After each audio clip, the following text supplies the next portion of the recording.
मिठू राजा।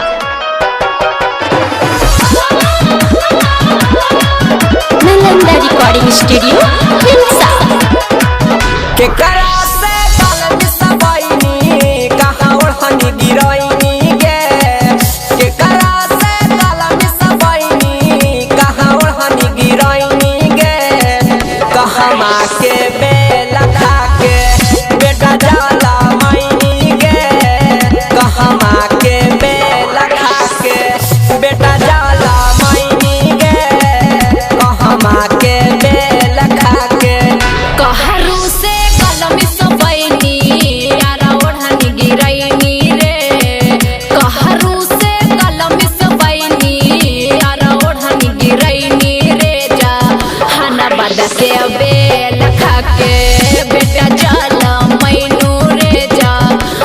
बदकिया बेल खाके बेटा जाला मैनू रे जा हना बदके बेल खाके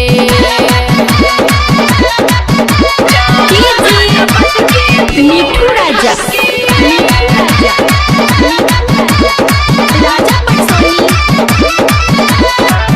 के करली लिपस्टिक लगा के लिपस्टिक हिलाई गे के करली लिपस्टिक लगा के लिपस्टिक हिलाई गे कहमा के लाडू खा के बेटा जाला मैनी गे आगे कहमा के लाडू खा के बेटा जाला मैनी गे आगे कहमा के लाडू खा के यार के लिपस्टिक लगैनी लिपस्टिक हिलैनी रे यार के लिपस्टिक लगैनी लिपस्टिक हिलैनी रे लाडू हम गायक खाके बेटा जाला मैनी रे गाया के लाडू खाके बेटा जाला मैनी रे गाया के लाडू खाके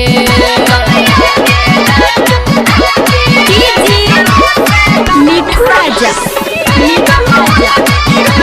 राजा पटसोनी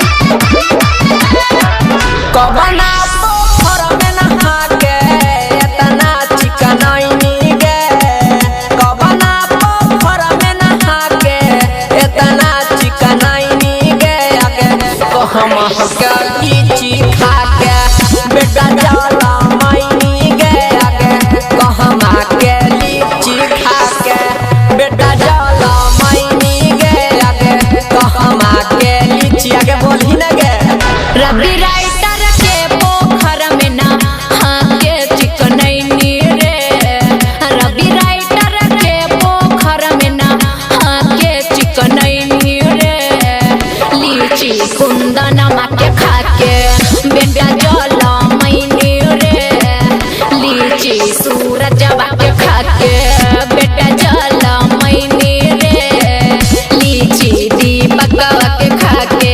नालंदा रिकॉर्डिंग स्टूडियो हिलसा।